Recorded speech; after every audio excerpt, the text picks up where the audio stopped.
Shalom semuanya, perkenalkan nama saya Mikael, biasanya dipanggil Mikael. Jadi hari ini saya ingin membawakan materi untuk proyek pertama pendidikan agama Kristen dengan materi fungsi agama dalam kehidupan manusia. Tapi sebelum itu, kita berdoa dulu yuk. Tuhan Yesus, terima kasih untuk setiap berkat dan anugerah yang kau berikan hari ini kepada kami semua. Kalau sebentar lagi saya ingin membawakan materi mengenai fungsi agama dalam kehidupan manusia, Engkau yang membantu kami, dan kiranya semoga materi yang saya bawakan ini dapat menjadi berkat untuk semua orang. Terima kasih Tuhan Yesus, hanya di dalam nama Tuhan Yesus. Haleluya, amin. Halo semuanya, kembali lagi bersama saya. Dan hari ini saya ingin membawakan materi dari proyek pertama pendidikan agama. Penasaran kan apa yang ingin saya bawakan? Mari kita bahas sekarang. Materi yang ingin saya bawakan adalah fungsi agama dalam kehidupan manusia. Menarik gak sih pembahasan kali ini? Maka dari itu, mari kita mulai pembahasan kita. Agama memiliki peran penting dalam membentuk moral, etika, dan pandangan hidup manusia. Di dalam kekristenan, agama bukan hanya sistem kepercayaan, tetapi juga hubungan pribadi antara Allah dan manusia. Fungsi agama itu sendiri adalah membantu manusia menemukan makna hidup, arah, dan tujuan. Lalu, materi pertama, menurut para ahli, Philip Goldberg. Menurut Philip Goldberg, yang merangkum berbagai fungsi agama memberi daftar fungsi agama sebagai berikut.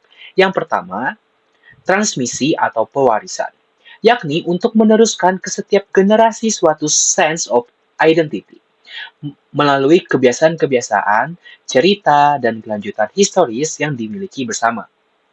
Yang kedua, translasi atau penerjemahan, yakni untuk menolong individu-individu menafsirkan peristiwa-peristiwa kehidupan, mendapatkan suatu rasa bermakna dan bertujuan, dan memahami hubungan-hubungannya dengan keseluruhan yang lebih besar, atau baik dalam arti sosial maupun kosmis. Yang ketiga, transaksi, yakni untuk menciptakan dan mempertahankan suatu komunitas yang sehat dan memberi penuntun terhadap perilaku-perilaku moral dan hubungan-hubungan etis.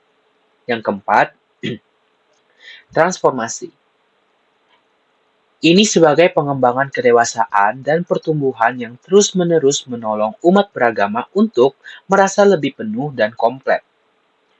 Yang kelima terakhir, transendensi, yakni untuk memuaskan kerinduan untuk memperluas batasan-batasan diri yang dipersepsikan menjadi lebih sadar terhadap aspek kehidupan yang lebih sakral dan mengalami persekutuan atau penyatuan dengan dasar keberadaan yang mutlak.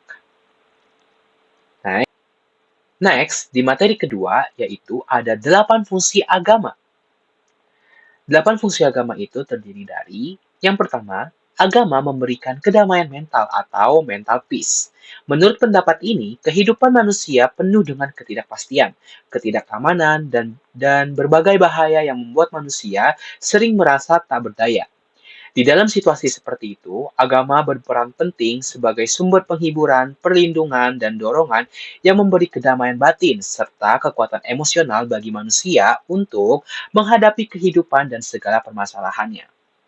Lalu yang kedua, agama menanamkan kebajikan-kebajikan sosial. Agama mempromosikan kebajikan-kebajikan sosial yang utama, misalnya kebenaran, kejujuran, sikap nirkekerasan, pelayanan, cinta kasih, disiplin, dan sebagainya. Seorang pengikut agama tentu menginternalisasi kebajikan-kebajikan ini dan menjadi warga masyarakat yang berdisiplin. Lalu yang ketiga, agama meningkatkan solidaritas sosial. Agama berperan dalam membangkitkan semangat persaudaraan dan memperkuat solidaritas sosial.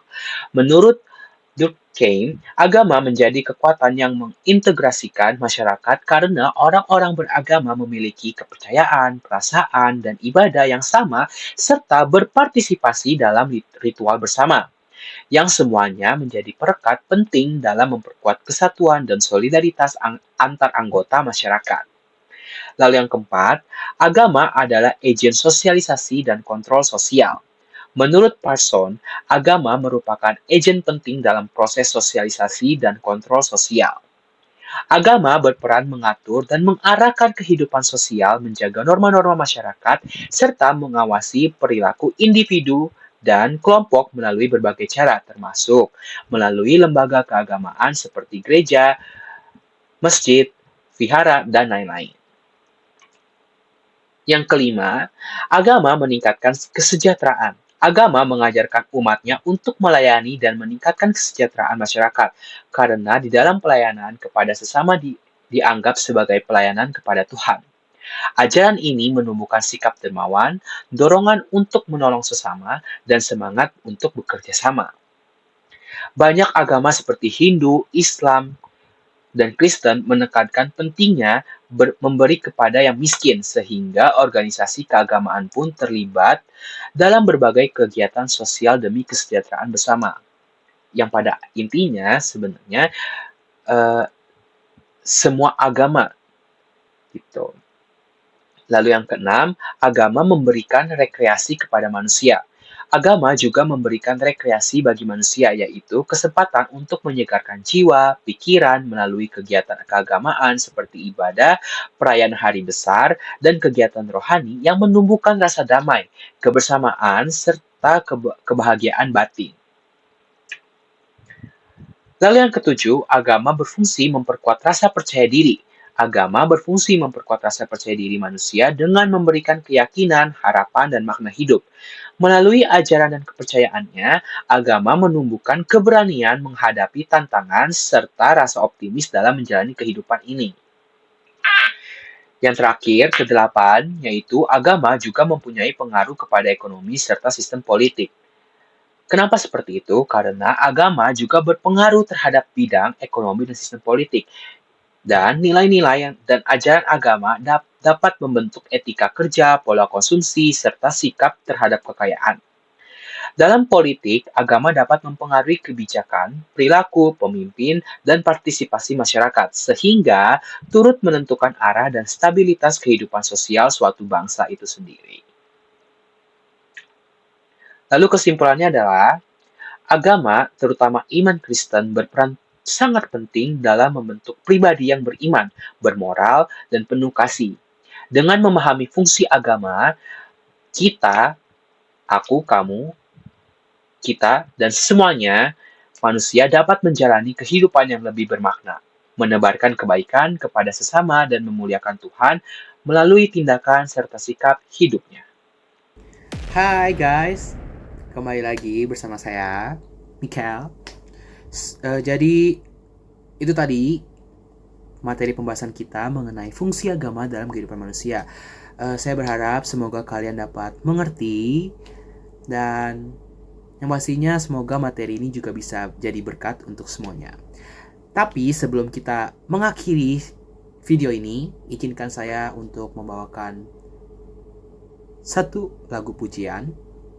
Dan lagu yang akan saya bawakan itu adalah Karya Terbesar. Kalau ditanya kenapa sih pengen bawain lagu ini, karena menurut saya lagu ini tuh punya arti yang luar biasa banget, dan lagu ini tuh menceritakan tentang pengorbanan Tuhan Yesus. Jadi maknanya sangat dalam, dan saya berharap lewat lagu ini juga bisa menjadi berkat untuk semua orang. Kasih yang terindah, hati yang mulia, hanya ku temukan di dalam-Mu, Yesusku. Pujian dari hatiku selalu di setiap waktuku, tiada pernah berubah kasih-Ku. Karya terbesar dalam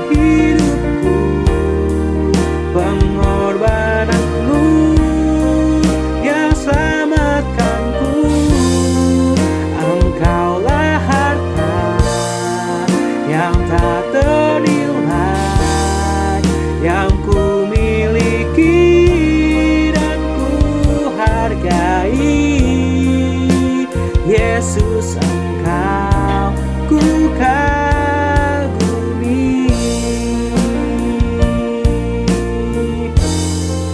Karya terbesar dalam hidupku, pengorbananmu yang selamatkanku. Engkaulah harta yang tak ternilai, yang ku miliki dan ku hargai. Yesus, Engkau ku kagumi. Yesus, Engkau ku kagumi. Yesus, Engkau ku kagumi.